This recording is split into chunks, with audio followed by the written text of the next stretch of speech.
All right, good afternoon.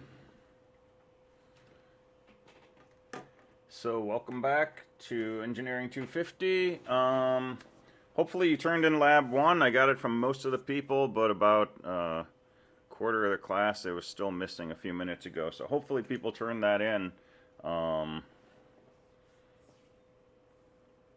So let's start with questions. Any questions about the lab or about the homework? I have a question. Okay, go for it. What is a duty cycle? Duty cycle is basically if you have a waveform, and let's say it looks something like this. If you pick out one cycle, so one transition from, say, low to high and back to low, then there's a period of time during which it's low and a period of time during which it's high, and there's a total period of time which we just call the period. So the duty cycle is basically how long it's high divided by the entire period. But more generally, it's a measure of how much of a cycle the signal is active during. And in Tinkercad and in most of the function generators that we have, your only option is really a 50% duty cycle. A square wave is just going to look like this. It's going to be high for 1 microsecond and low for 1 microsecond, or high for 5 microseconds and low for 5 microseconds, but the high-low time is always going to be the same. That's a 50% duty cycle. Okay, I was curious because it mentioned duty cycle in there, but I couldn't figure out where I was supposed to change it or if I even could change it in Tinkercad. Yeah, and in Tinkercad it's not changeable, at least not with that function generator. And like I say, even the actual function generators in the lab, in the STEM building, I don't think it's changeable. But in Engineering 270, we will play a lot with duty cycle, and we'll talk a lot more about it then, because we'll actually generate waveforms, and we'll change the duty cycle to do things like change the speed of a motor, for example. I have a quick question about the homework due tomorrow. Okay. Do you want us to write it on a piece of paper, or can we turn it into this digital document? So you're submitting it as a PDF, and it's your choice whether you want to produce it electronically or write it on paper and then turn in an image of that in a PDF file. I think it's a lot easier in general to write it out by hand. And more often than not, if you try to produce it electronically, people end up, short-circuiting their homework by, not being able to draw some of the symbols they need, or not being able to make a table or things like that. And I'm perfectly happy with, just write it out neatly, take a clean image of it, phone scanner, whatever, and put that in a PDF and upload it. But it's your choice.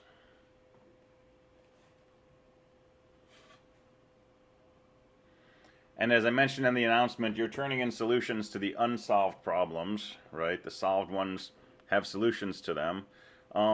But what I mentioned in that announcement also is really ignore the solutions that you find in here. It's tempting to look at the solved problem, see what happens here, and then try to mimic that in the unsolved one.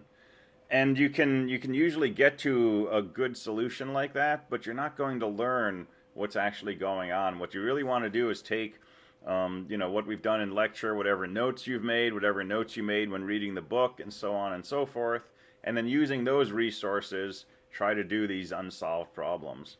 And if you're really, really, really stuck and you can't get to office hours and you can't come to lab hours and you have no idea how to do this, take a peek at the solved version, right? Look at one of the pieces of the solved problem, see if that gets you past the hurdle, and then go back to working on the unsolved one. And that's going to serve you a lot better than just taking the solution here and trying to modify it into a solution there, if that makes sense.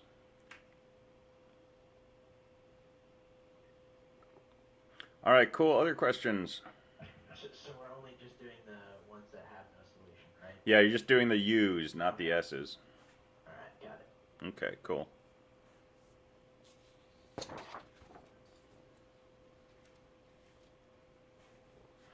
All right, any other questions, comments?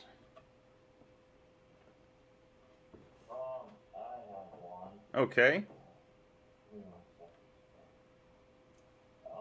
On the lab, there's there's like a. I'm sorry, I'm not doing this one.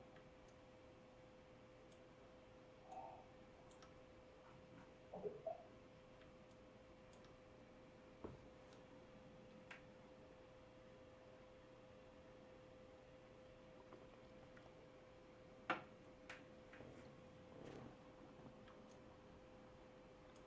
And we'll talk about lab 2 later. On the digital lab, or on the lab, like the guys who are writing lab reports, Mm-hmm.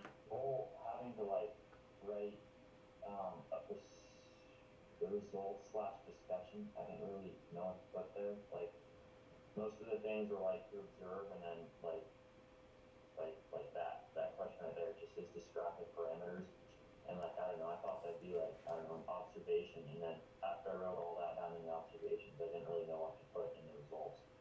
So this first lab, and especially experiments like experiment 1, you're right. There's not a whole lot going on here. You're not really building a circuit. You're not testing a theory or something like that. It's really just kind of an observation. So I mean, what would be your results or conclusion? There's a number of parameters available, number of components available that have different parameters. I'm not really worried about it with experiment 1. Experiment 2, what could you conclude from this? We can build circuits by putting components into the board and using wires to connect different rows together. It's not going to make a whole lot of sense for those first few experiments. And experiment 4, we're really just starting the outline. But for the whole lab, right, you should definitely have kind of a lessons learned or conclusion section for the lab as a whole, right? So if this was your first time using Tinkercad, or the first time since 120 or something, anything that you learned about this, anything new that you encountered, anything that you figured out, you found out what duty cycle was, whatever you can put in there. This will definitely be more meaningful in subsequent labs, where you start designing circuits and implementing them and testing them and so on. All right, thank you. Yeah.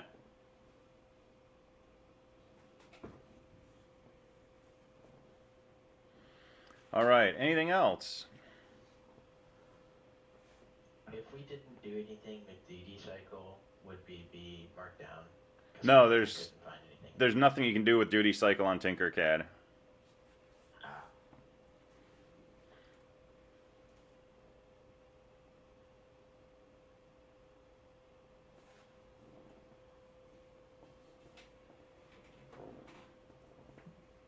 For the experiment 4, Mm-hmm. I think I remembered you saying to treat the roads as one way, but I couldn't really figure out how to make that work at a three-way intersection. So they're not treated as one way. They're treated as only one car is allowed to go at a time. So if here's our intersection, And here's that's really defined. okay. Yeah. So if there's a car here and here, only one of them gets to go, right? Which car is that? That's east. East has highest priority. Even though if it was a two-way road, they could pass each other, but we're only letting one car go at a time. So east gets highest priority, south gets next highest priority, and then west is lowest. And if you think of it that way, it's really just the airplane landing experiment from CSE Engineering 120 with 3 planes and 3 runways. It's really the same setup. Yeah, I let west and east go at the same time as well, I think, in my truth table. Okay.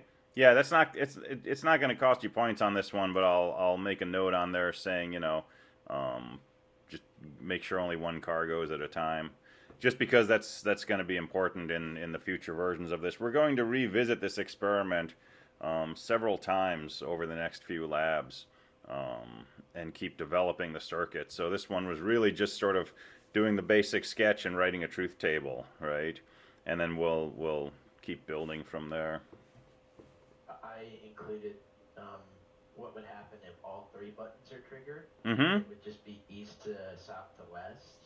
Is that what we're also supposed So to if there's cars on all 3 of these, then east is still the only one that gets to go. East is highest priority. So let's look at a truth table for this right now.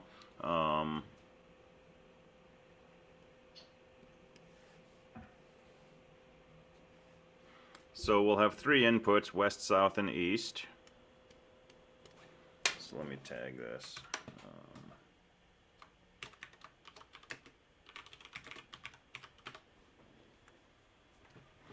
So something like this. And as I mentioned last week, right, I want you to do west, east, and south. Don't tip it or don't call them A, B, C or something like that, because what you do is not going to line up with anything that we do in class here, right? And I used to let people, you know, call these things whatever they want, lay it out however they want, and inevitably it just leads to mistakes. So I want your road to be west, east, and south. And so we're going to have 3 lights. So we'll do the green west, green south, green east, and then red west, red south, red east. And so the setup is, you know, east is the car on the right. East gets highest priority. So anytime that east has a car, we want east to have a green light. And nobody else gets a green.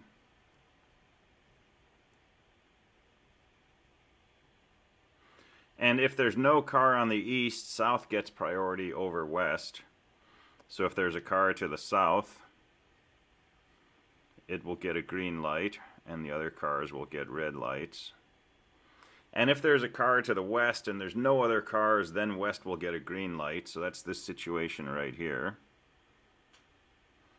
And then the last question is, what if there's no cars anywhere? And you can choose to give a lane a light, or you could make them all red. It's up to you. So different options here. But just make sure you don't, like, you know, give everybody a green light or do something Dukes of Hazzard style. And then the red lights are just going to be the opposite of the greens. I'll make that a solid line so it doesn't look like ones.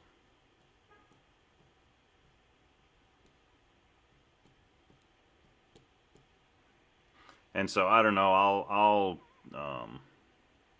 I'll give west priority here.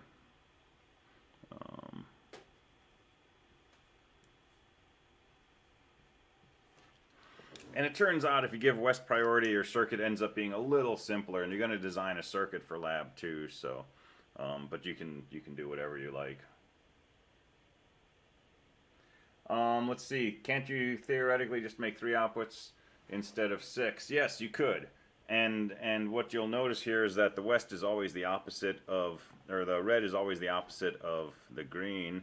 And so in this case, you know, we could take our 3 outputs, just run them through inverters to generate our red outputs. But if you look at the system diagram for this, right, it's got 3 inputs and 6 outputs, right? 3 car sensors, 6 lights.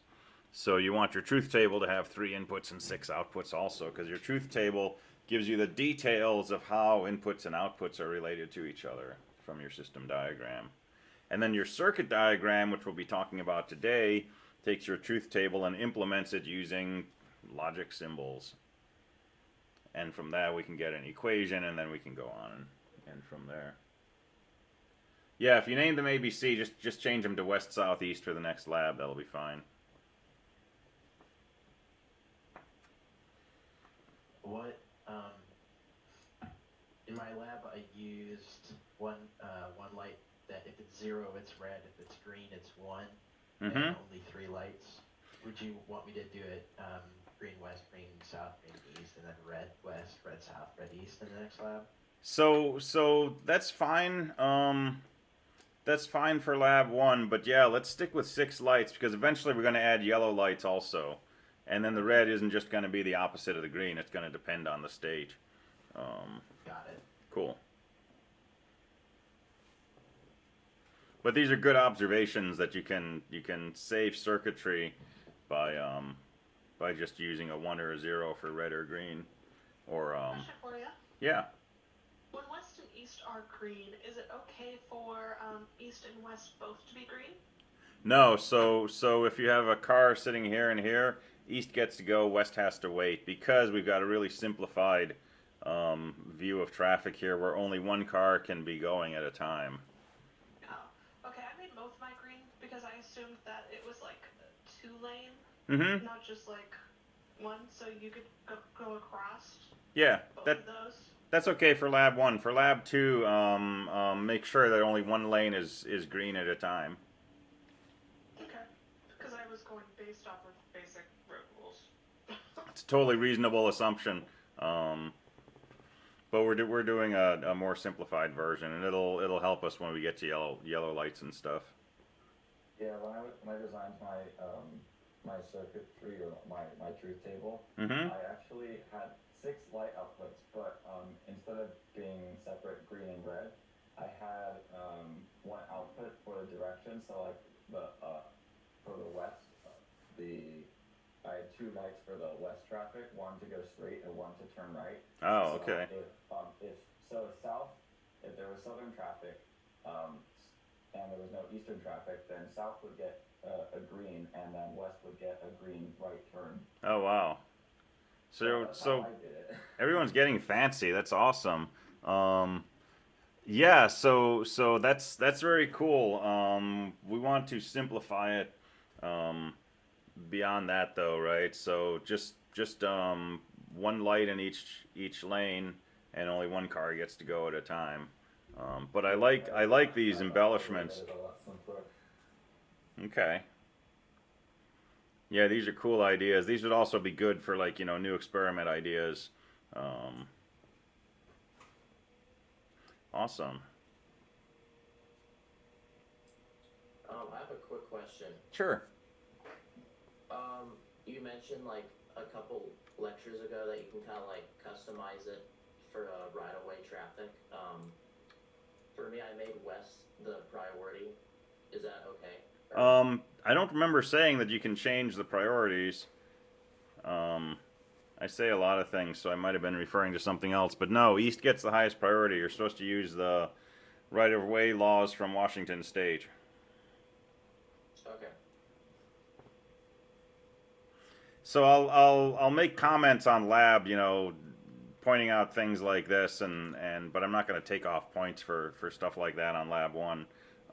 But I'll just sort of reinforce these comments in my comments on Canvas, and my comments on labs will be in Canvas, and I'll either type them in the submission area, or sometimes I'll do like a voice recording and leave me voice comments. But somewhere in Canvas associated with your lab and the grade, there'll be feedback from me if there were any issues I saw.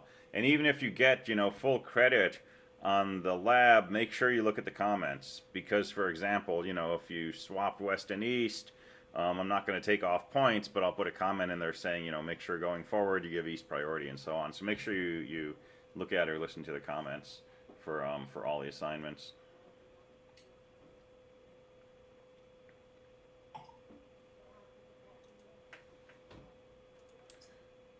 All right, cool. What else?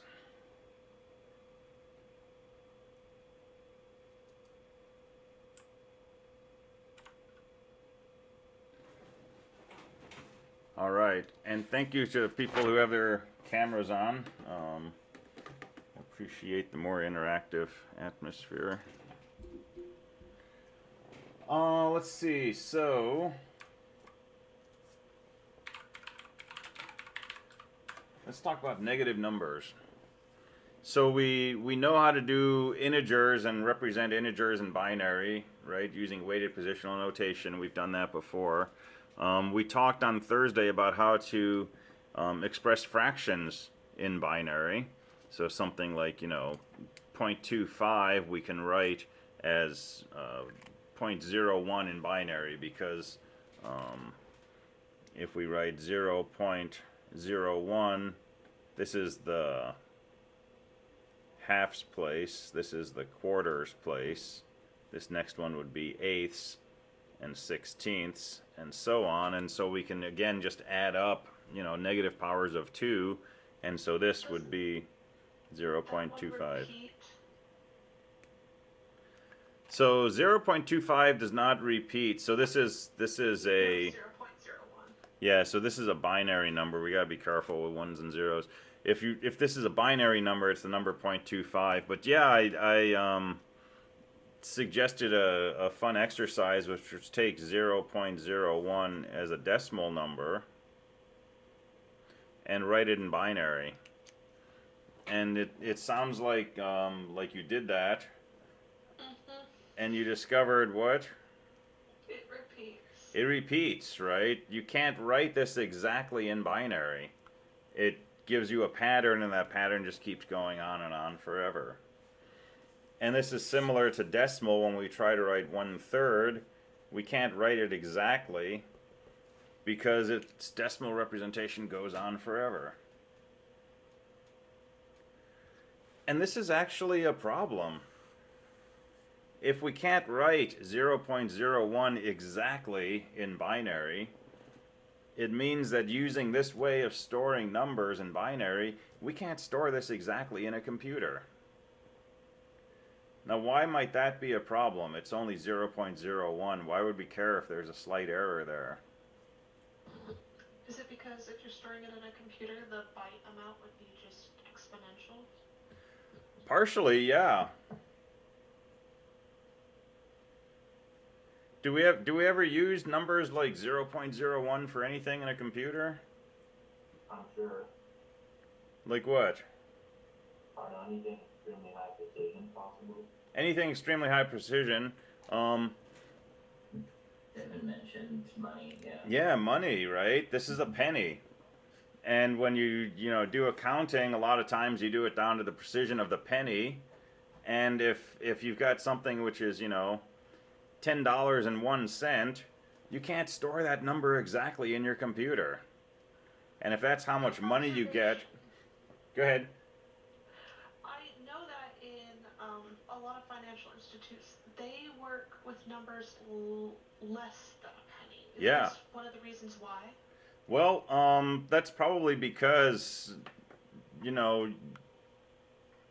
it's related. It's related because, like when you have a stock portfolio, you own a certain amount of stock, but it's a fraction, and the price of the stock is a fraction, and with everything computer oriented, right? Those fractions of pennies are significant. But they're partly significant because, if you have a penny versus a penny and a half, right? And if, let's say that's the value of something, and let's say you have 1 billion of that something, that half a penny is a significant amount of money, right?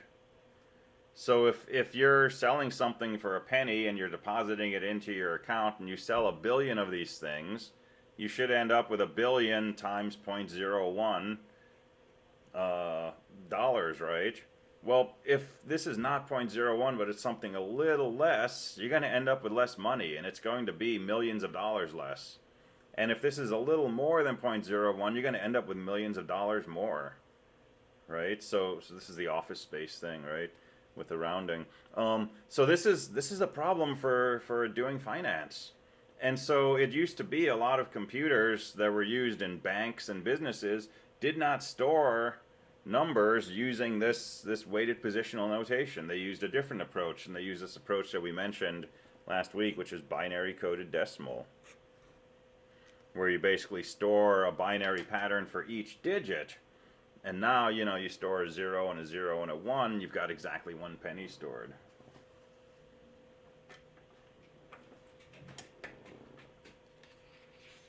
So this may be this may be beyond the scope of this, but what about like floats and doubles? Yeah, and we'll talk about those later in the course, and we'll talk about them in 270 for sure. But floats and doubles are just another way of storing numbers using binary representations. This is weighted positional notation. BCD stores each digit in a code, what does a floating point number do? Well, it takes your number and it writes it as something times 2 to the something, basically writes it in scientific notation, and then stores the binary equivalent of this, what we call the mantissa, and this, which we call the exponent. So it converts your number to scientific notation and then stores those two pieces in binary. And with scientific notation, the reason we use it in science is because, we can 1.2 times 10 to the negative 256th, or 1.2 times 10 to the 78th. Neither takes up a whole lot more or less ink than the other, but these are vastly different numbers. Really, really small, really, really big. But they both fit, in this much space on paper. Well, that's roughly analogous to how much memory it's going to take to store these things if I store them with this idea of a mantissa and an exponent. So that's basically what floats and doubles do. Gotcha. Thank you. Yeah, you're welcome. And that's standardized, by the way. So IEEE, Institute of Electrical and Electronic Engineers, put out a standard. It's called IEEE 754, which says how should we store these things in binary, right? Before that standard, everybody did it their own way. And if you had binary data from one machine and you tried to look it out on another machine, you'd get gibberish. Because, there's a lot of different ways you can store these things and therefore store a floating point number in binary. So a lot of it is standardized just to make it more convenient to move from one system to another, not necessarily because it's the best system.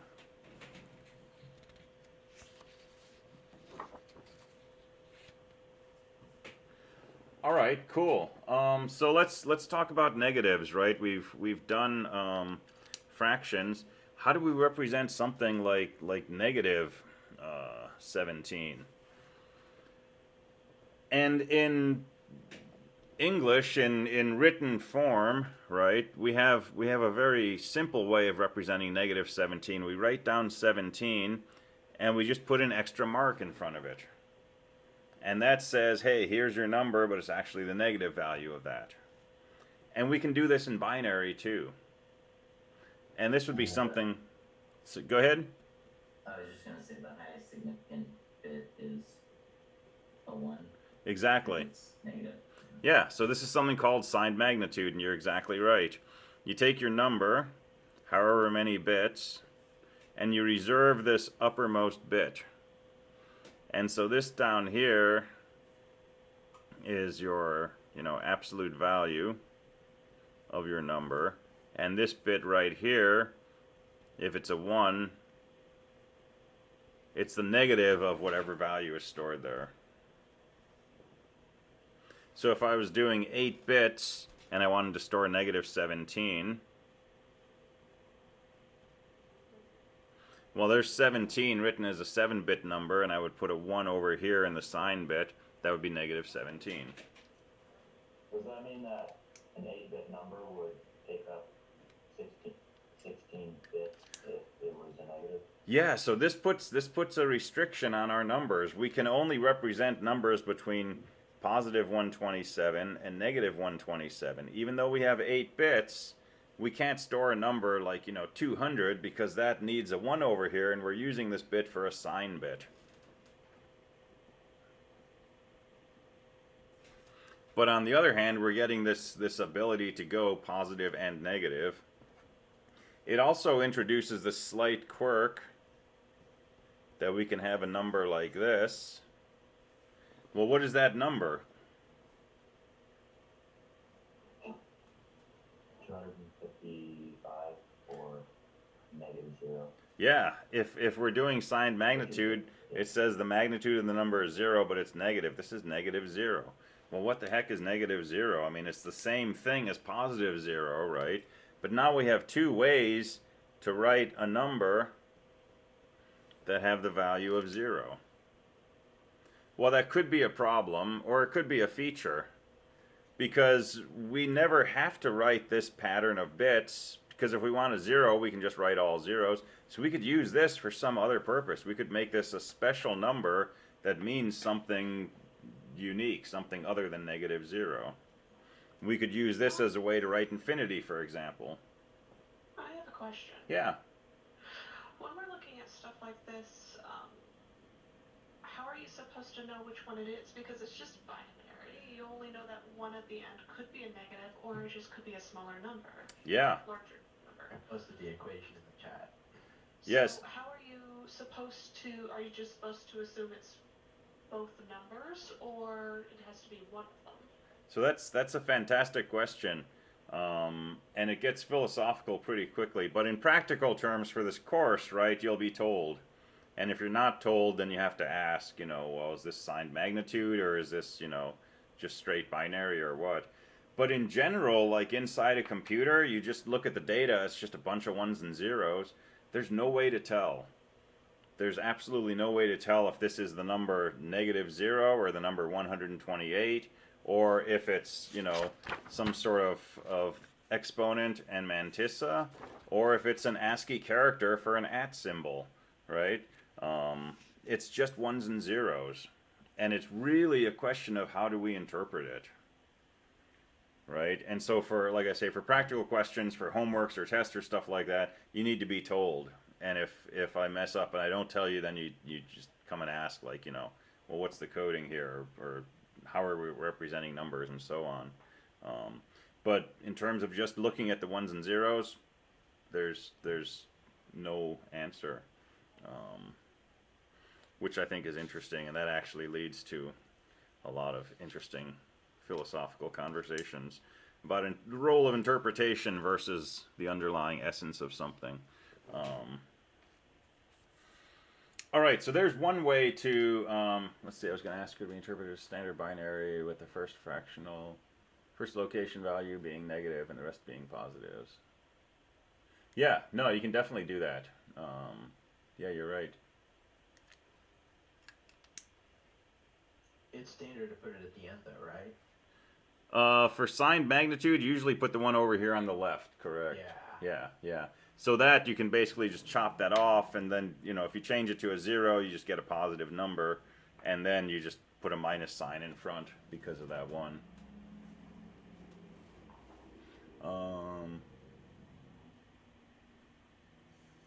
Oh, cool. All right, so Koss is doing this in C right now. That's cool. All right, so this is one way to do negatives, and this mimics what we do, as humans. When we write a negative number, we put the sign in front. But it doesn't work incredibly well inside a computer, because now a computer has to understand negatives, right? And it has to know how to add, something to a negative, or how to add two negatives together, and so on and so forth. And it has to know that if you have an 8 and a -17 and you add them, you're really doing a subtraction, and so on. So we do something different in computers, and it's something that seems really clever, and it makes life just work really well for the computer. We use a representation called 2's complement, and this is just another way of writing numbers in binary.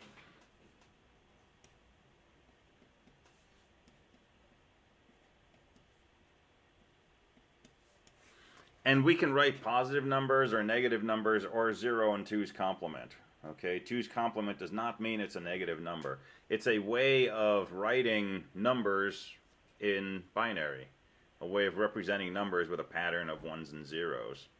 And here's how we write things in 2's complement. So if n is bigger than or equal to 0, just write n as usual, which is weighted positional notation.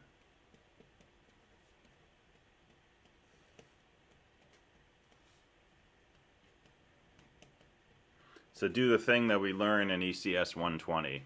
Just take powers of 2 and add them up. Okay, that's if your number is positive or if your number is 0. If your number is 0, the binary is just a string of zeros.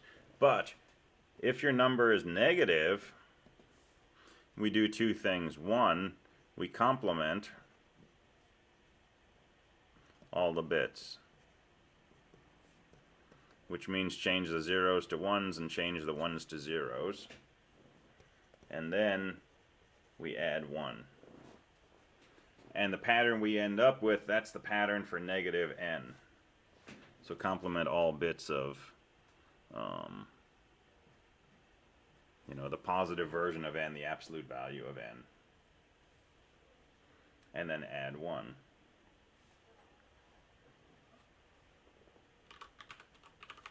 Okay, so let's do some examples.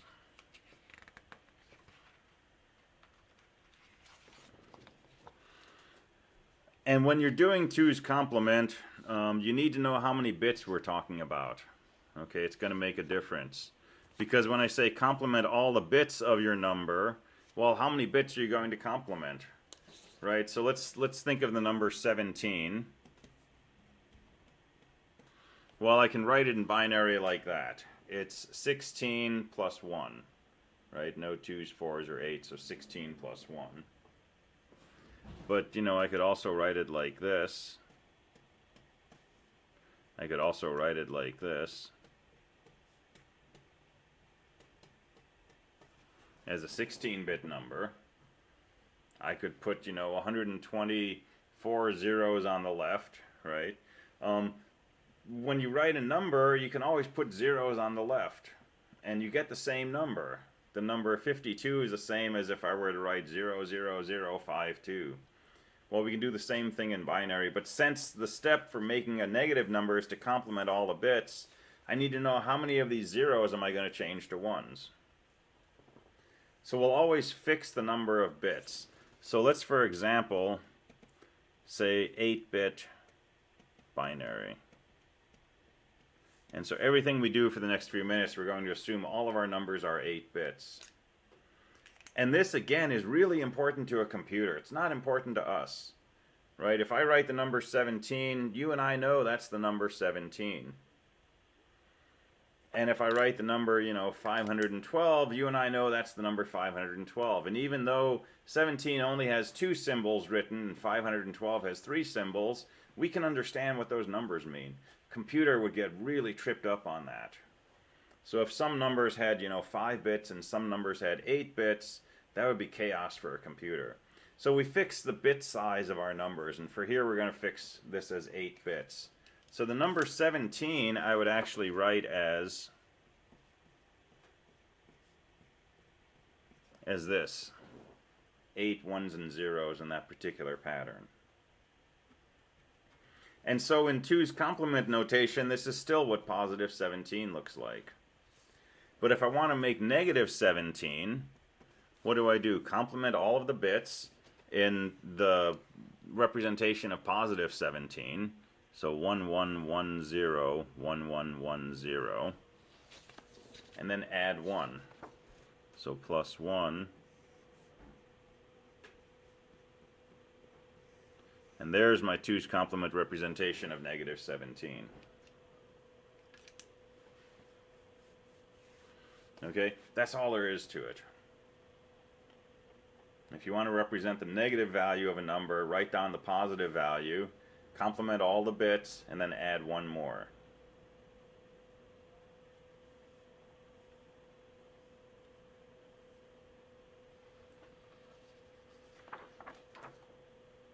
All right, clear so far? How does a computer differentiate between the different types of binary? You got to tell it sometimes.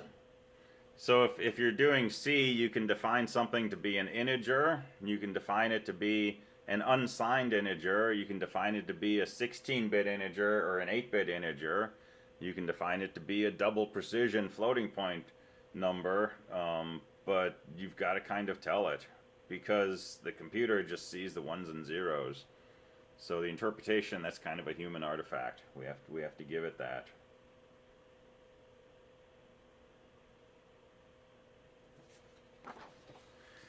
So, what if there's a 1 at the end before you do the plus 1? You mean like a 1 down here?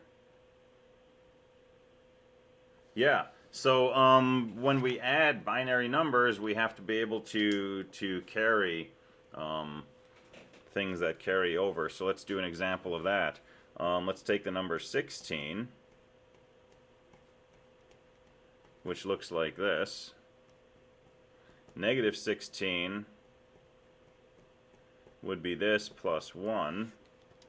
Well, now we got to do some higher math. 1 plus 1 is equal to 2. We can't write 2, right? 2 in binary looks like this. So we write down that rightmost bit and we carry the 1. Just like in adding, you know, pencil and paper addition. 1 plus 1 is again 2, so that's a 0 and we carry the 1. 1 plus 1 is 0 and we carry the 1. 1 plus 1 is 0 and we carry the 1 over here. 1 plus 0 is 1, but now the carry is 0. We don't usually list the carry if it's 0. 0 and 1 is 1 with no carry. 0 and 1 is 1 with no carry, and 0 and 1 is 1. And so there's minus 16.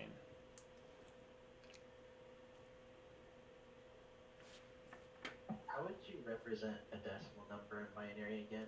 How would you know where the decimal place is if you say had, I don't know, a double? So if you're doing powers, negative powers of 2 and adding those up, right, in weighted positional notation, like, you know, 0.01 is 0.25, you need a way to know, you know, if you just write out a number like this, where is the decimal point? And one way to do this is just to assume, right? So we're always going to take these 5 bits and that'll be to the left of the decimal point, and these 3 bits will be to the right. But it's got to be specified somewhere. And again, it depends on how you're interpreting it. And it might vary from, you know, program to program or from computer to computer.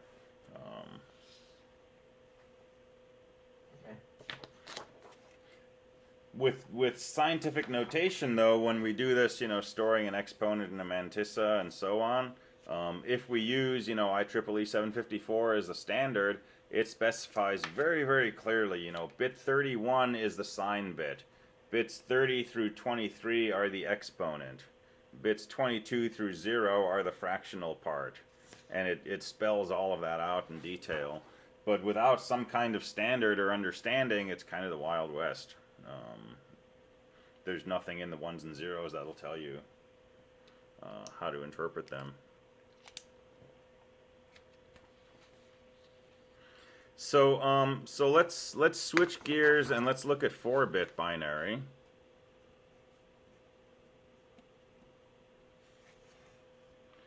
And we know how to write, you know, our positive numbers in 4-bit binary.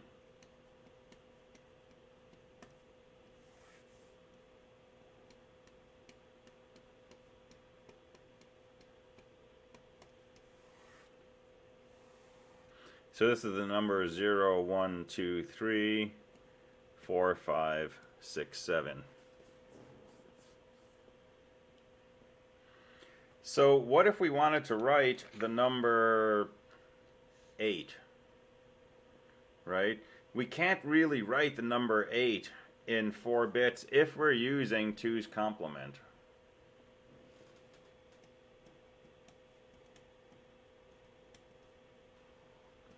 And here's the problem. Suppose we wanted to write the number -8. Well, if we write 8 as this, and then we complement it, complement all the bits and add 1,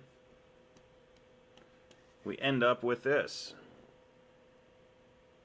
So if we were allowed to write the number 8 like this, that same bit pattern would correspond to -8. It's ambiguous. So we're not allowed to write the number 8 in 4-bit 2's complement. And if we see this bit pattern, that's the number -8.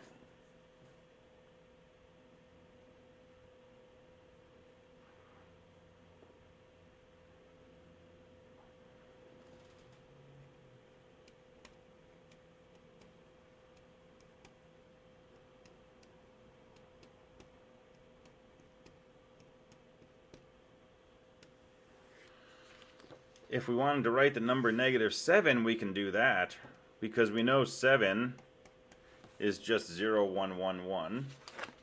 So if we want -7, complement each bit, add 1, there's the representation for -7. That's this pattern right here. But if we're using this bit pattern to mean -7, we can't use this to also represent 9, which is what it would normally do if we weren't doing 2's complement. So even though we have 4 bits, which should let us go all the way up to 15, because we're using this to represent negative numbers, the largest number we can represent is 7. And this number, which would normally be 8, that's actually -8. And if you work these out, these just go backwards all the way down to -1, which is just 4 ones.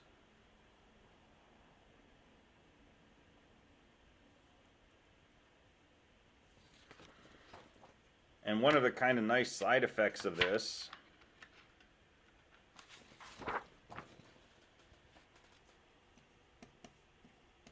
if we write the number 0 and then we try to write -0, our formula says complement all the bits, add 1. Well, 1 and 1 is 0 with a carry, 1 and 1 is 0 with a carry, 1 and 1 is 0 with a carry, 1 and 1 is 0 with an extra carry. -0 looks just like +0. And that's good. So we don't have this special representation. But we do have this notion that we've cut our range of numbers in half. So if we have unsigned numbers, we can go from 0 to 15.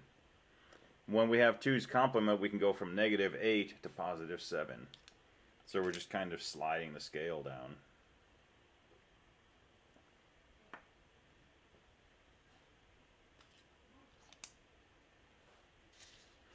Alright, here's the other reason why we like doing 2's complement, though. Suppose I wanted to do, 2 minus 5. So I want to do subtraction. Well, this is really the same as 2 plus -5. So if I write the binary pattern for 2, which is 0, 0, 1, 0, and I write the pattern for -5, which is 1, 0, 1, 1, and I just add those together, 0 and 1 is 1, 1 and 1 is 0 with a carry, 1 and 0 is 1, 0 and 1 is 1. This is my answer, 1, 1, 0, 1. Guess what? 1, 1, 0, 1, that's -3. So 2 minus 5 is -3.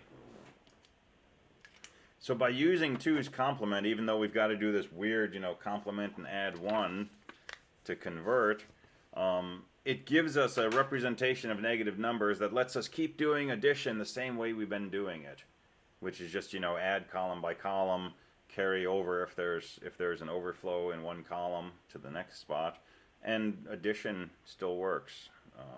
We can add negatives and everything is fine.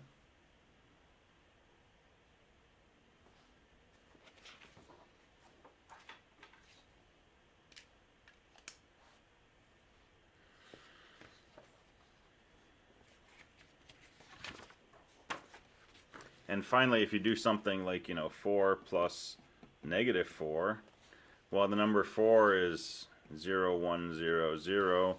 The number -4 is 1, 1, 0, 0.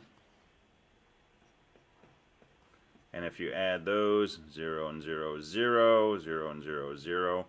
1 and 1 is 0 with a carry, 1 and 0 and 1 is 0 with a carry. Hey, guess what? 4 plus -4 is equal to 0. Which is what we would hope. So 2's complement makes life easy on computers, but it also makes things easy on us who develop and design computers, because we don't need to build a subtraction circuit. We can subtract by just adding the negative or the 2's complement of a number, and we're guaranteed to get the right result. The other thing to notice is that if we write numbers in this form, if we look at this leftmost bit, it works like a sign bit. In all the cases where this leftmost bit is 0, our number is non-negative. And in all the representations where that leftmost bit is a 1, our number is negative. So it works like a sign bit, right? But we're not doing signed magnitude. Right? We're not just doing this. because this is not, you know, going to be the positive version of this, right? This is -7, but this is not the number 7. This is actually the number 1. But it's useful to be able to look at a number at a glance and say that's negative, that's not negative.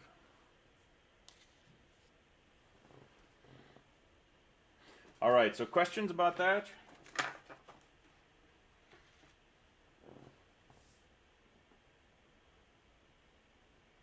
And there's some homework questions about that, I think. And the biggest gotcha for this is, you know, if you're doing 2's complement and it's 4 bits, always use 4 bits, right? Because you can get yourself into trouble. For example, suppose someone says, you know, write -3 in 2's complement. Well, if you just write down 1, 1 for 3 and you complement it to 0, 0 and you add 1, you're going to write that down as your answer. That's not -3, right? But if I had written the number 3 as like this, and then complemented all my bits and added 1, that's a good 4's-bit representation of -3 in 2's complement.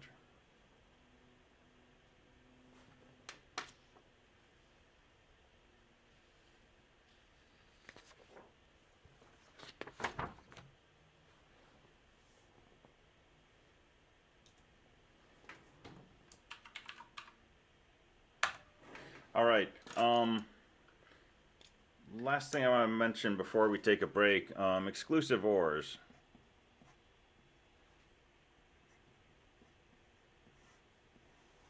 So when we have an OR operation, which we write with just a plus sign usually, it means if either input is a 1, the output is a 1. And in the case where both inputs are a 1, certainly, you know, it's true that this one or that one is also a 1. Okay, so that's a regular OR. But there's an exclusive OR, which we write like this. And the truth table is a little different. The XOR basically says either A or B, but not both, have to be 1. And so in this case where A and B are both 1, the XOR gives you a 0. So it's almost like an OR, except in that one case where both inputs are true and then the output is false. And there are logic gates that do this, and they look like an OR gate, but they have this extra curve in the front. And our Boolean symbol for it is a plus with a circle around the top. And so I usually put that symbol inside the picture of an XOR gate.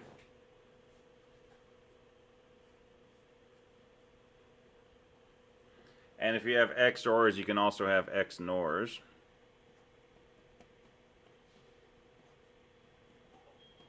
I have a question. Yeah. When it comes to not totally pertaining to this, but when it comes to not signs like no, I don't know, if it's not something, is it fine if I do like a bang in front of it? You can do an exclamation mark, you can do a number sign, you can do a single quote, but somewhere the first time that you do that, make a note and say, you know, number sign A means not A. Or more typically, it would be A with a number sign after it means not A. And make sure you use parentheses if there's any ambiguity. For example, if you're using this to mean not A, does this mean not A or does it mean not A and B, right? If you mean not A and B, make sure you do that. Or if you do something like this, is that not A ANDed with B ANDed with C, or is it A ANDed with not B ANDed with C, right? Well, if you're really clear and you say, you know, number sign A means not A, right? But if you throw in some parentheses, you can make it completely unambiguous. So just be careful with that. All right, thank you. I'm used to writing in JavaScript. So oh, okay, yeah, cool. Yeah, and this is standard in most programming languages. Sometimes a tilde works also. All right, so an exclusive NOR is a not of an XOR, and it has just the opposite truth table of an XOR. And we could draw a picture for that by drawing an exclusive OR gate with a little bubble on the outside. And so this output is 1 if it's not the case that exactly one of A or B is equal to 1. And this is also an equivalence function, right? This output is true when A and B are the same as each other. So if they're both 0 or they're both 1, the XNOR outputs a 1. If A and B are different, the XNOR outputs a 0. So this is sometimes considered an equality function. Tell if two things are the same.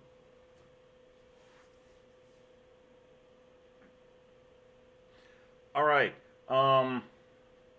let's take a 5-minute break, and then we will come back. We'll talk more about circuits. We'll take a look at Lab 2, and we'll talk about things to keep in mind for drawing circuit diagrams. And we'll come back to looking at going from an equation to a circuit diagram and going from truth tables to equations. So do a 5-minute break. We'll come back and do all of that.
All right, welcome back.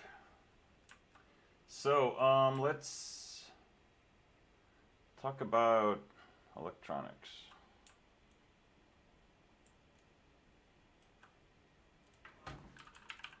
In particular, let's talk about switches. So, we're going to be designing some circuits and implementing them in Tinkercad for Lab 2. And when you build a circuit, you like to be able to control the inputs to the circuit and look at the outputs from the circuit. And there's different ways to do this. Now, if we build a circuit on a protoboard and we want an input to be logic 1, we could just connect 5 volts to that point on the protoboard. And if we want to look at the output of a circuit, we could take a multimeter and measure the voltage. And if it's 5 volts or close to 5, we'd say that output is a 1. And if it's close to 0 volts, we'd say the output is a 0. But there's other ways to do this that are more convenient. And so we can use switches and LEDs to set inputs and look at outputs. So let's talk about LEDs first. And hold on a second, let me find something.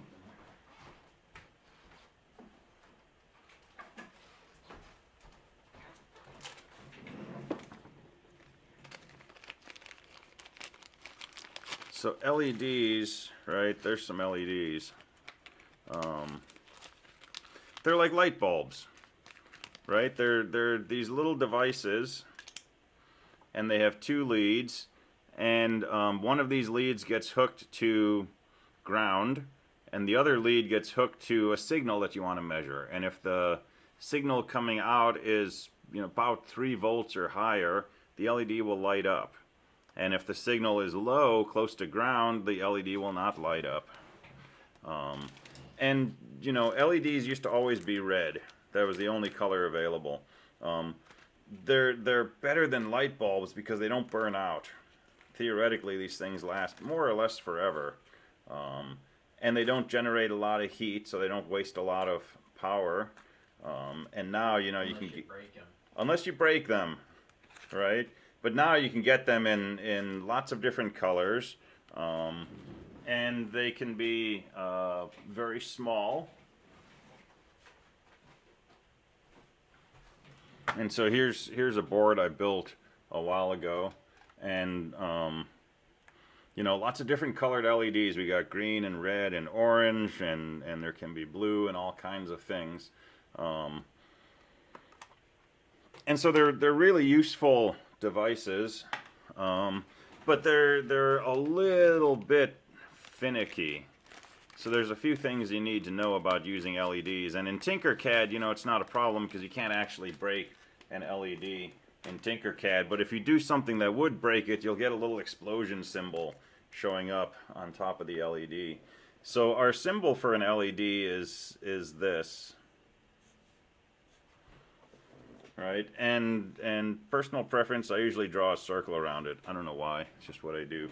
But that's an LED, and it has a direction to it, right? Now, a plain light bulb, you can run current through it in either direction, and it will light up. An LED, you have to run current in the direction of this triangle.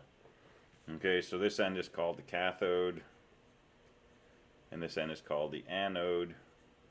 And current has to flow from the anode to the cathode. This thing actually will block current from flowing the other direction. So you can treat it kind of like a wire, and if current's trying to flow in this direction, it flows as usual, and the LED lights up. But if current tries to flow in the reverse direction, it actually won't flow. It's a one-way valve, and that makes them useful for computing and such. But the other thing about these is they can only handle a certain amount of current, typically something like 20 milliamps. So if I take an LED and I hook one end up to one end of a battery and the other end to the other end of a battery, it will glow beautifully for about a second, and then it'll go poof and it'll smell bad and it won't glow anymore, right? It'll burn out because it will have too much current going through it. So if we're building a circuit, and let's say, this is our green west light that's coming out of all the circuitry that we've built, and we want to be able to visually see whether, you know, this light should be on or off, we can run it through an LED. And if we connect the output to ground, right, now if we have a logic 1, that's about 5 volts to ground, LED will turn on. If this is a logic 0, 0 volts, it won't turn on. But if we do it like this, this LED will probably burn out. So what we need to do is we need to actually run this through a resistor and then to ground. I had a question. Yeah. I never really understood this in CSE 120. Okay. But I would put it in my circuits because this is how we did it. Yeah. Why would you put resistor after the LED? I've never understood that. So excellent question. Let's think about a circuit. So here's the 5-volt power supply. And here's an LED.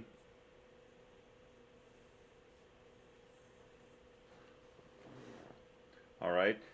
Theoretically, if this side of the LED is positive and this is negative, the resistance is about 0 ohms. There's a small resistance. Let's say the resistance is, you know, 0.001 ohms. All right. Well, we know Ohm's law, right? Ohm's law says, you know, if this is 5 volts and this is 0 volts, right, it's 5 volts because it's on the positive side of the battery and this is on the negative side, we can calculate the current flowing through here. Well, we know that V equals I times R. If we have 5 volts growing across this LED and our resistance is 0.001, then 5 should be equal to our current times 0.001. So we can solve for I. I is going to be 5 divided by 0.001. Well, 5 divided by 0.001, what's that? 5,000 amps. Right? Your car battery starts with about 600 amps. So this is 5,000 amps of current flowing through this LED. It burns it out. Okay. Now our battery won't actually produce 5,000 amps because it's not an ideal battery. It will max out at, you know, a few hundred milliamps, but it's still too much for this LED to handle. So consider the alternative, which is where we place a resistor in series with the LED. So exactly the same circuit. Here's our LED. But now we have, let's say, a 1K resistor in series. So now this is 5 volts up here, this is 0 volts down here. Let's calculate the current flowing through here. Well, V equals IR. So, and this is, you know, 0.001 ohms. And so the voltage from here to here is 5 volts. That's equal to the current times 1,000.001. That's the resistance from here to here. And so now if we calculate the current, right, it's 5 over about 1,000, which is about 5 milliamps. So this is called a current limiting resistor. And the purpose of it is to limit the current. And as long as we have a 1K resistor in here, even though this thing basically has 0 resistance, the current flowing through it will be limited to 5 milliamps. And that's safe for an LED. They can go up to about 20 milliamps without damage. So I guess it's just what the current is for the whole circuit. Before the class I took, I was always putting the resistor first, but it doesn't matter if you put it in front of or behind. Right? Exactly, yeah. If we put it up here, then it would be 5 volts at this point and 0 volts at this point, but the calculation would end up the same. Or, you know, you could put a 300 ohm resistor here and a 700 ohm resistor here, be exactly the same. So yeah, because it's in series. That was actually my question too. Yeah, yeah. And so when you build this or when you draw the circuit, it doesn't make any difference where you put the resistor. You can do whatever you like. But it'll end up being the same behavior, which is just to restrict the amount of current going through the LED.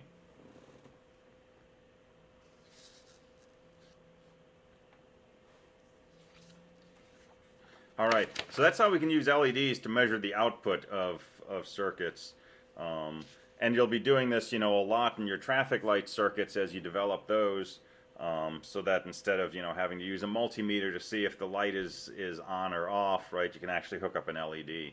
And like I say, in Tinkercad, you can do this, and if you run current through an LED, it will get brighter and it'll look like it's turned on.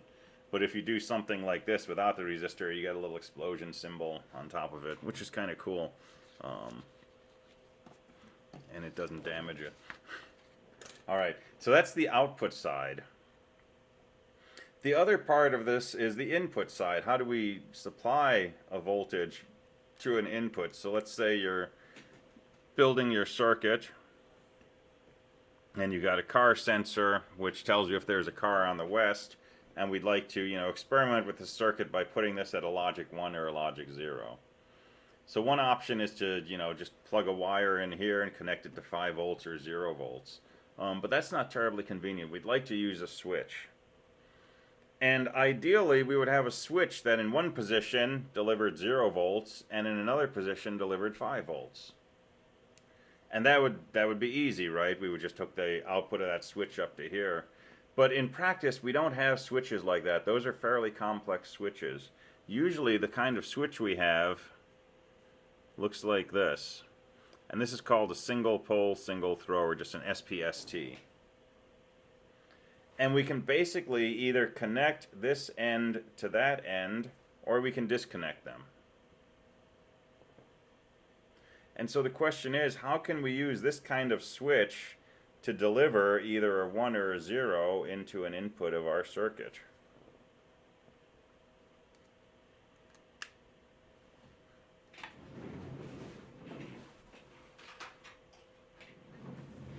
And so the first idea might be, let's just connect this to 5 volts. And so now if I close this switch, I've got 5 volts. It goes through the switch, through the wire, it goes into the input. That works great. The problem is if I open this switch, I'm not sending a 0 into this input. This input is what we call floating. It's not connected to 5 volts. It's not connected to ground. And being disconnected or floating is totally different from being connected to ground. On some chips, if you don't connect an input, it's actually treated like a logic 1. On some chips, if you don't connect an input, it's random.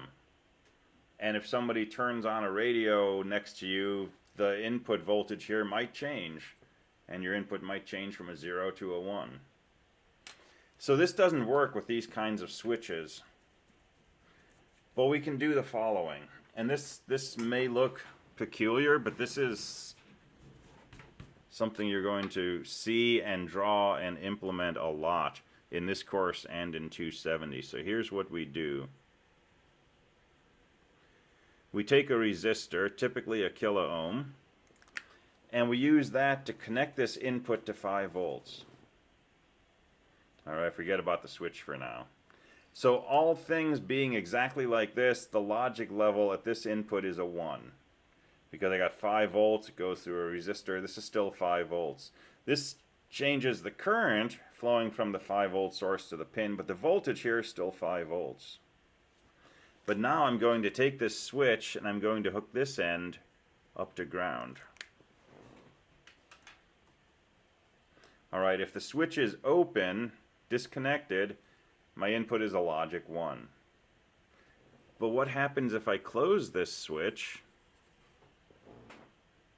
Well, now my circuit looks like this. Here's 0 volts at this point. This is 0 volts at this point, which means my input is at 0 volts. That's a logic 0. And this resistor says, you know, this is 5 volts up here, this is 0 volts here. I have some current flowing, 5 milliamps, not a whole lot, right? But this is definitely a logic 0. It's directly connected to ground. But then if I open the switch, now the only thing that's supplying a voltage to this pin is this 5 volt connection through a resistor. That's logic 1. So now I can choose what voltage I want to send into my circuit. This is going to be a logic 1. This is going to be a logic 0. And so this is the style of switches we're going to do in Lab 2 and in pretty much every lab from here on out, and in most of the labs in 270. And most that any. answers my other question about CSE I didn't understand. Okay. Yeah, because you do this in 120, right? Yeah. Okay, yeah. And there's several different variations on this that you can build, and none of them work, right? You can connect this to ground and this to 5 volts. You can put the resistor over here.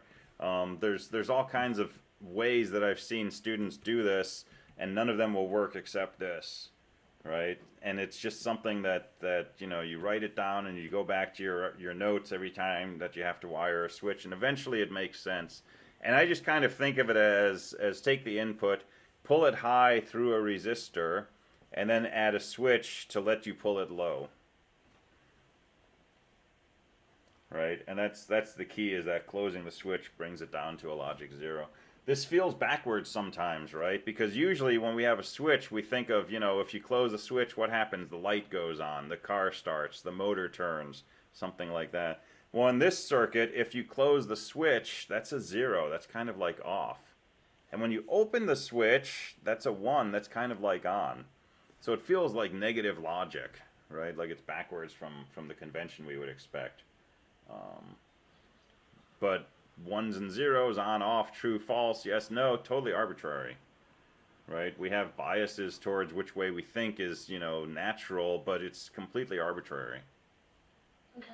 Just to double check, when it's closed, when it's interconnected, it means that it doesn't light up, correct? In this case, if it's closed, it means we have a logic 0 here. So if we built a circuit like this that just went to an LED and went to ground, then yeah, in this case, if we close this, this would be off. And if we open this, this will light up. Because it goes to the shortest route. Yeah, and there's really nowhere, if this switch is open, the current coming out of here, it can't really go this way. It's got to go this way, which means it's going to go through the LED. But I can change the behavior of that by doing what? Putting an inverter in here. So now if my switch is open, I have a logic 1. That gets inverted to a logic 0. 0 going through an LED, that's going to be off. And if I close this so it's connected, now this is a logic 0. The inverter makes the output a 1. 1 is 5 volts. 5 volts on this end, that's going to light up. So I can change... Inverter? We didn't really touch on those. What's that? Oh, my bad. An inverter is the simplest of logic gates. And if here's our gate A, here's not A. And the symbol for this is just a triangle with a circle. And that's an inverter. Or a NOT gate. And it basically changes 0 to 1, 1 to 0. Sorry, I would like to be more specific. What does that look like in Tinkercad? Oh, There's a gate for it called a hex inverter. yeah, let's pull up Tinkercad. There's also a not and a not or, which you can also use as a not gate or an inverter.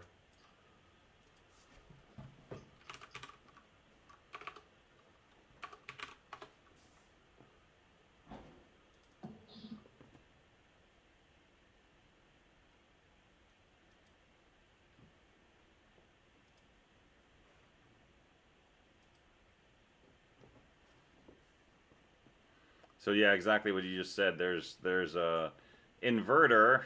It's usually a 7404 if we wanted to get a part out of a parts box. And the simplest version, which is 14 pins, has 6 inverters inside. So hex inverter. And the way it's set up, pin 1 would be an input, pin 2 would be an output. 3 is an input, 4 is an output, 5 is in, 6 is out, and then the opposite over here, input, output. 7 is ground, 14 is power, VCC, 5 volts. And you can also make these out of NAND gates and NOR gates, like you said. And we'll play with that more, maybe on Thursday. But yeah, so that's an inverter. And usually 7404. Thanks. Mm-hmm.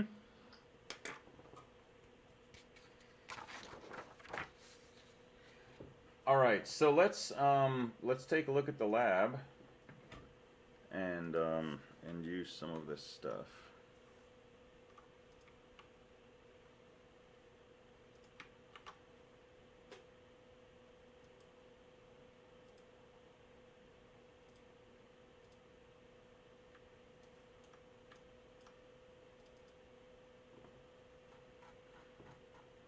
So lab 2, you're playing with Tinkercad again. You're going to put together some circuits and make some tables from them and do some experiments like that. So experiment 1 is playing with LEDs, right? And some notes here that may not apply to us in Tinkercad, but you know, the voltage over here has to be at least 2 volts. Otherwise the LED won't turn on.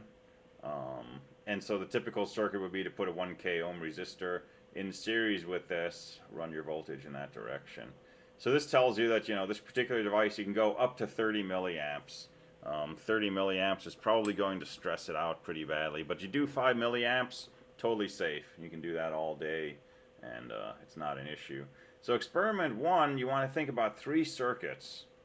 Okay, here's configuration 1. We have 5 volts on this side, 1K resistor, LED, and ground.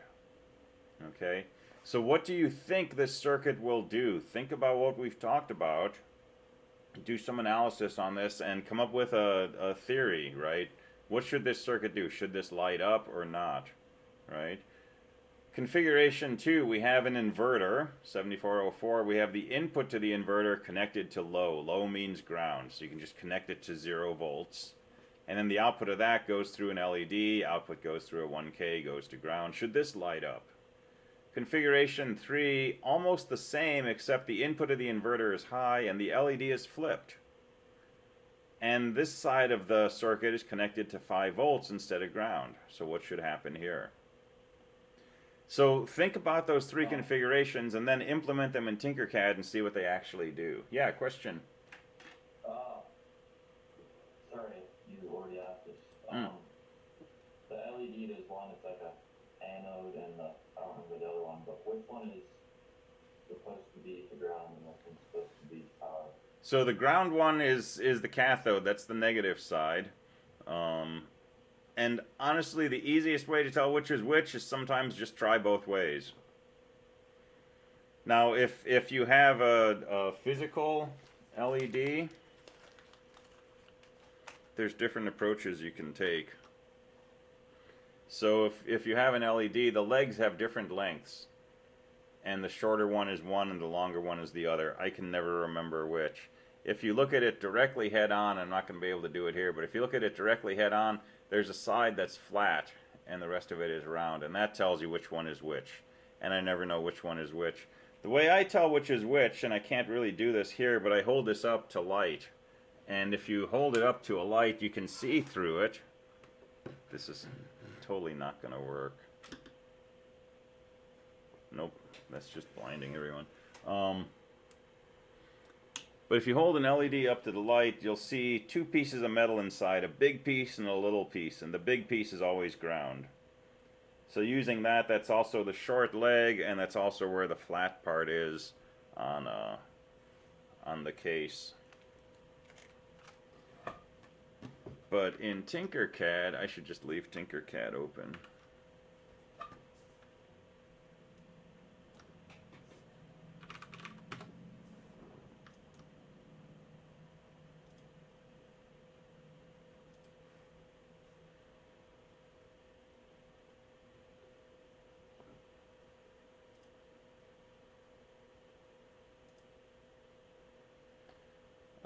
Good question. I don't know which is which.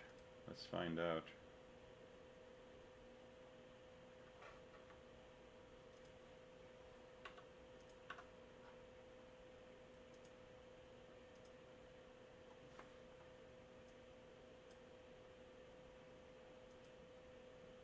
So that's positive. I'm going to guess that positive goes to the bent leg.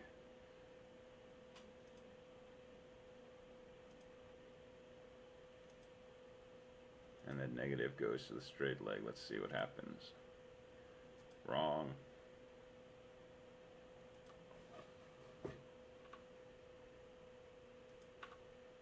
Alright, let's try the bent leg to negative and the straight leg to positive.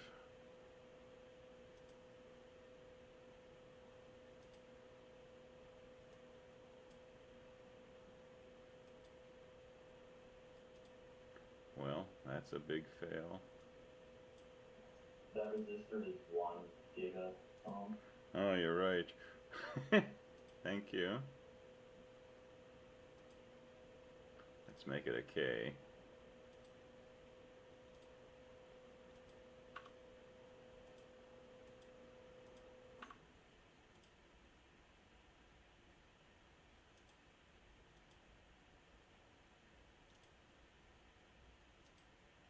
Had to be the last one we tried, right? All right, so looks like the bent leg is positive, the straight leg is negative. Negative.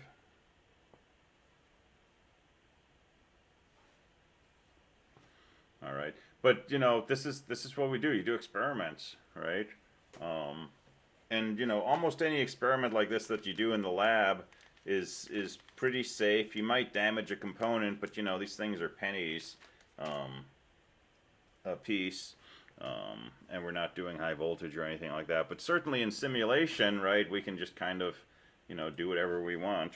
And, you know, if I were to take this and hook it up without a resistor, right, well, it explodes, right? So that's telling me I got too much current going through. So yeah, good stuff.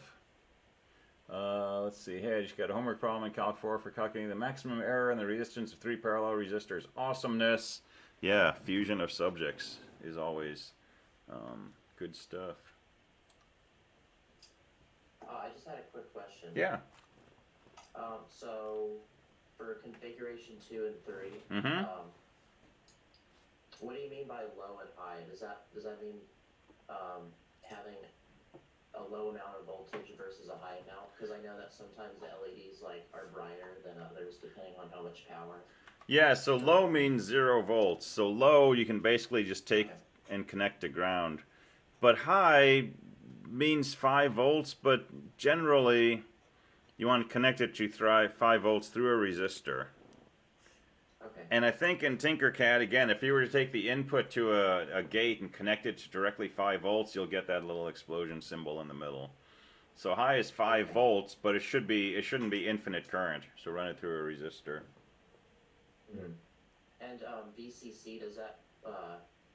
Sorry, I'm just trying to remember everything from CST 120. So remind me what VCC means again. VCC equals positive 5 volts. Oh, so it hooks back into the positive side on the power supply? Mm-hmm. Yeah, and same thing over here, and ground just connects to ground. Okay, cool. Cool. Thank you. Yeah, you're welcome. Alright, so experiment 2, we play with switches, right? So here's something like the switch that we were talking about. And this triangle, that's a symbol for ground. This arrow pointing up, that's sometimes a symbol for VCC. Right? And this should say 1 kilo ohm. It just says K, but that should be 1K.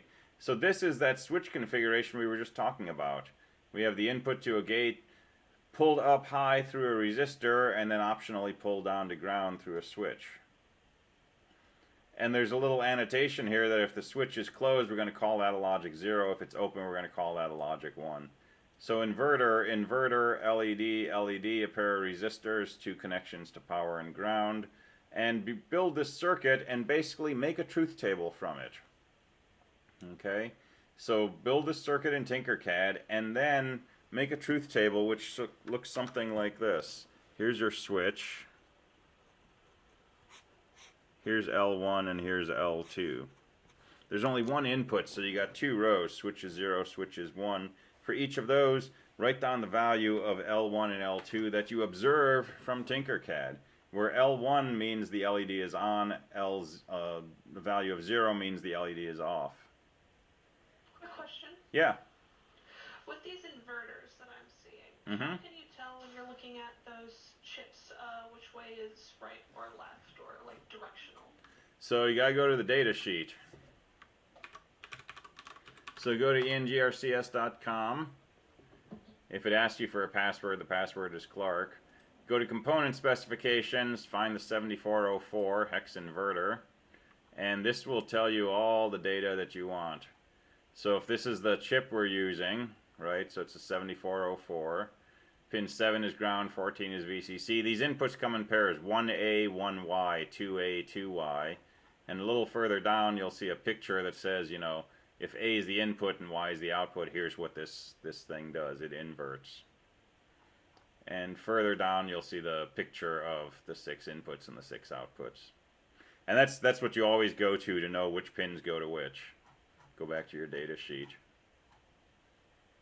And you'll use these enough that eventually it'll be second nature. You'll actually, you know, just wake up screaming. Pin 1's an input, pin 2's an output. You'll know these things like really, really well because you'll build so many circuits with these gates, especially inverters, right? We use them all the time.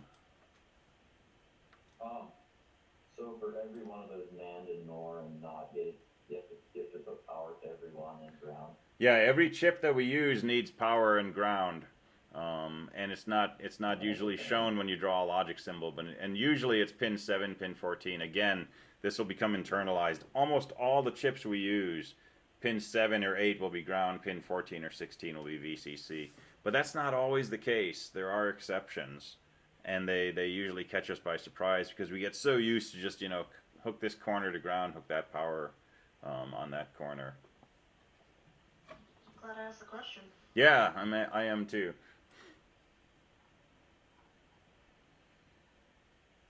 All right, so experiment 3, you're taking a 7408 and you're building this circuit. So there's a pair of switches set up so we can feed inputs A and B. And we're taking the output from pin 3, running it through a LED and a resistor to ground. And then we have pins 6 and 7 connected to ground. I think this is a typo. I think that's a typo. I don't think we want pin 6 connected to ground. If it complains, break that wire. But build a circuit and make a truth table. So in this case, our truth table has 2 inputs, input A and input B, so 4 combinations, and for each one, record what the output is. All right, and for each of these experiments, right, remember, scientific method, you're doing an experiment. You're designing an experiment, or in this case, you know, you're given an experiment. You perform the experiment, you record observations, and then you make conclusions. So when you write this up in your report, you need to include these circuits, and you need to say, you know, I built this circuit with 2 switches for these inputs and LED for the output, and then I went through all the combinations of inputs and recorded what the output was, and here's the table I got, and then you put your truth table, right? And if your lab report says experiment 3, and there's a truth table, and then you go on to experiment 4, that's not an acceptable write-up of experiment 3, because if somebody else were to take that, how can they reproduce your results? How can they confirm that what you saw was valid? They got to know what the circuit is, right? They've got to know that you built this circuit and that you changed these inputs using these switches and observed the outputs and then wrote this truth table. And then you say, and here's the truth table I got. Does that make sense? So every time you write these, go back to like making sure that if you handed this to your friend who had not taken the course, right, but knew digital logic, they could reproduce what you did and either confirm or contradict your findings. All right, experiment 4, same thing, but you're using a different chip, 74HC32. And then experiment 5, you're using a 7404. And so write the truth table for that.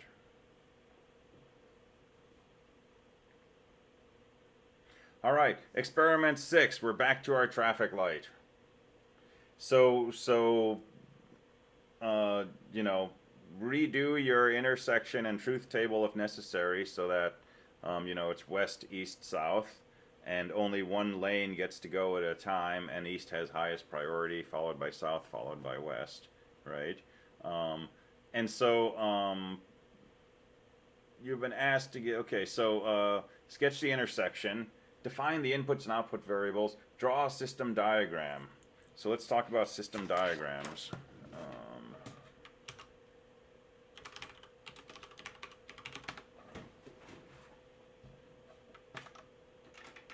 So your system diagram is this high-level view, which basically shows you how many inputs and how many outputs.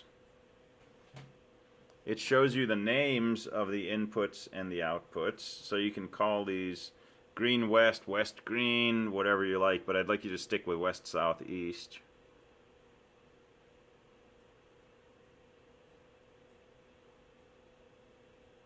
Right, so there's my names of my inputs and my outputs, which should match the names in my truth table, which should match the names in my circuit diagram.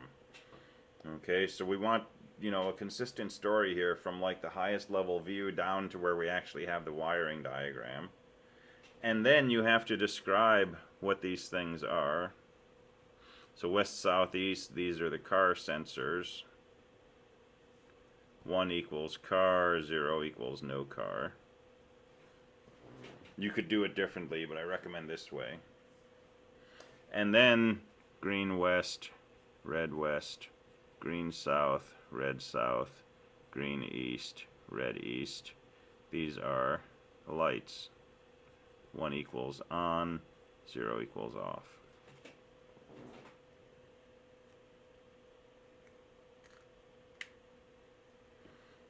All right, and this is basically the interface guide.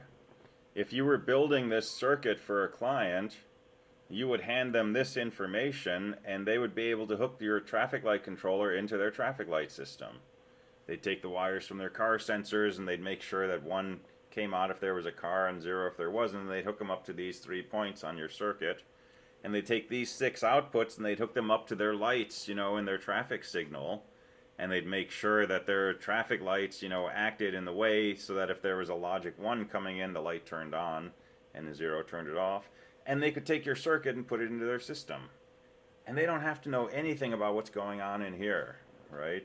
So that's the system diagram. And you're always going to include a system diagram going forward.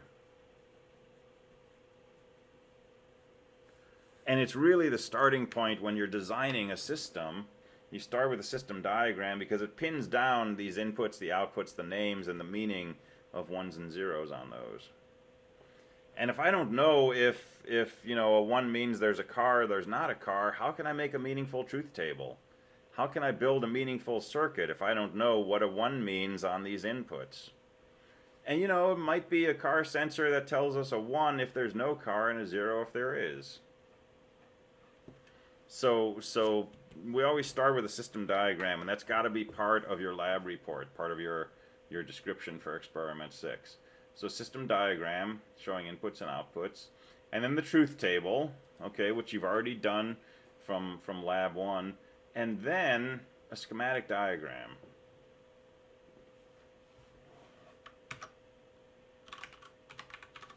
All right, so what's a schematic diagram? It's a picture using logic symbols of what your circuit should do.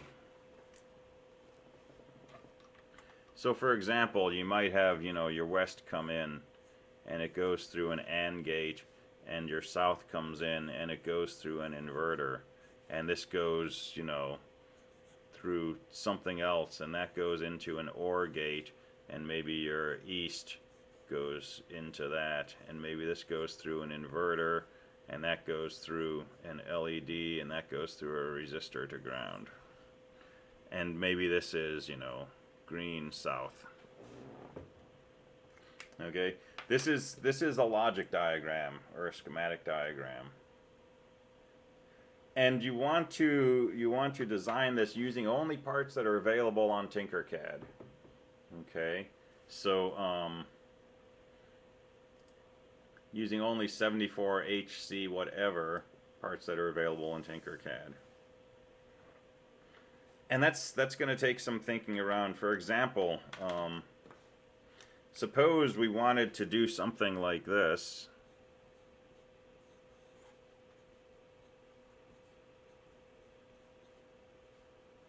Suppose we wanted an input A, B, and C to get ORed together to generate a signal X. Well, you would need a 3-input OR gate. I don't know if Tinkercad has one or not, but suppose it doesn't. How can you build this? You have to do a little Boolean algebra, right? So logically, we want X to be equal to A or B or C. Well, if we know that addition or logical ORs are associative, this is the same thing as A or B ORed with C.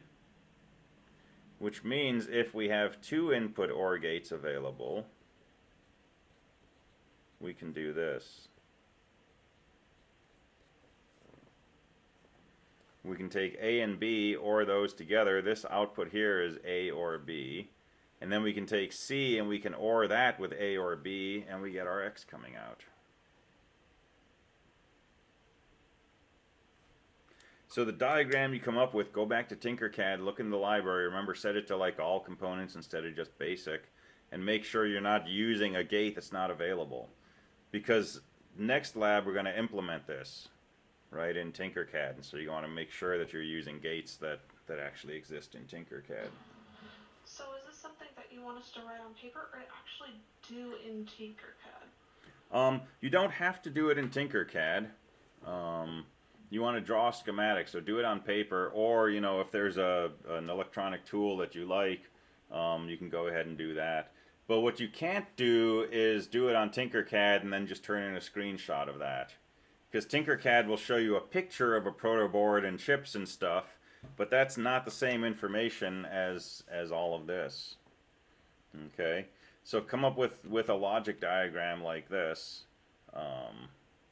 And then next lab we'll go ahead and embellish this drawing and then use it to actually design, actually build something in Tinkercad. But for now, do a drawing probably on paper. I have a question. Yeah. So I don't fully remember if you said it or not. Is it fine if we just use 3 outputs? One being green and one being red? I'd like you to go ahead and use 6 outputs. So have 6 lights, red and green. Okay.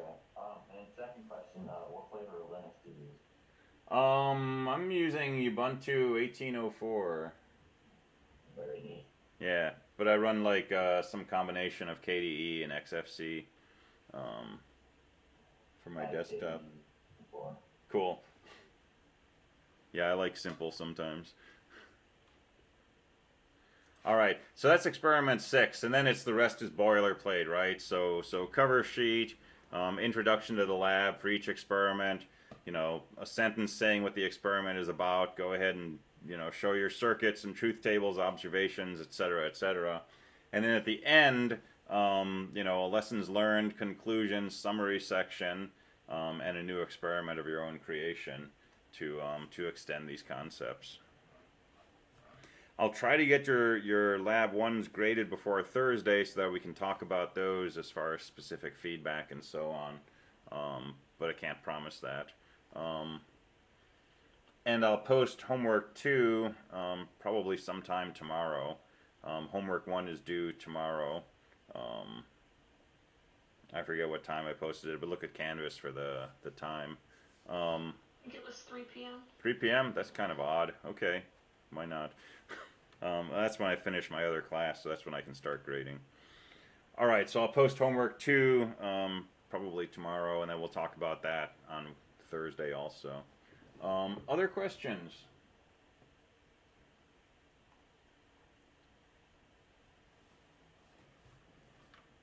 So where we're going with all of this is, you know, this will be a logic diagram. The lab says the word schematic. I'll call this a logic diagram because it shows us logically what we want. We want an AND gate, an inverter, we want an OR gate, and so on. The next step from here, which we're not going to do for this lab, but we'll do it in the next one, is to make what I'm going to call a wiring diagram. And a wiring diagram would actually say, you know, this is a 74 LS08. And this is going to go in pin 1 and 2, and this is going to come out from pin 3. And this is a 74 HC04, and we're going to go in on pin 5, and the output's going to be pin 6. And it's going to show us exactly which parts and which pin numbers get connected to what.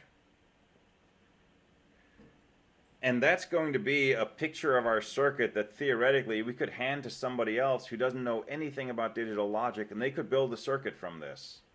Because it's going to describe exactly which pieces, which pins get connected, and so on and so forth. That's a wiring diagram.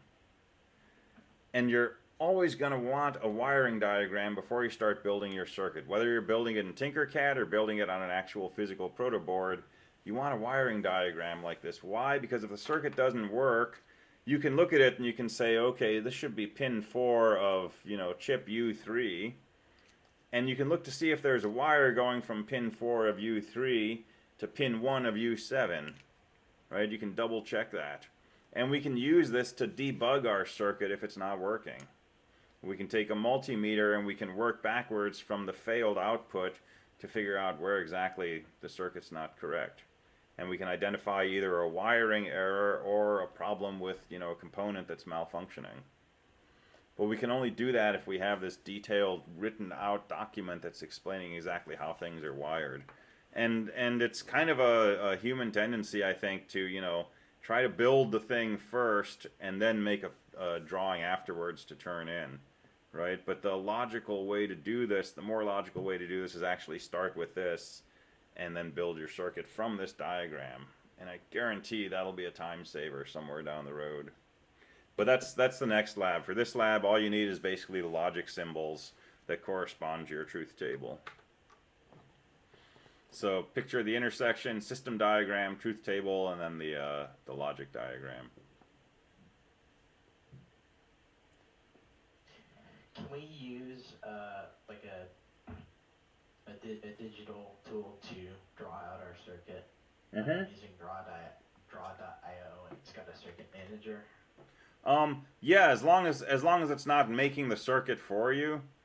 Right, you don't want to use a tool that you type in an equation and it draws a circuit. But if you're just talking about, you know, doing the physical layout of gates and connecting lines and so on, yeah, you can use tools for that. Okay. But I do recommend doing it by hand on paper. I think it's a more kind of mindful process, and it helps you understand your circuit better. And sometimes, you know, when you're actually drawing the wire, you'll suddenly realize, you know, I'm connecting an output to an output. I don't think that makes sense. Whereas if we're doing this in a electronic tool, sometimes those things just go by unnoticed. But whatever works, that's cool. All right, we are out of time. I will get your labs graded and some comments back to you as soon as possible. Have a great afternoon. I will see you on Thursday.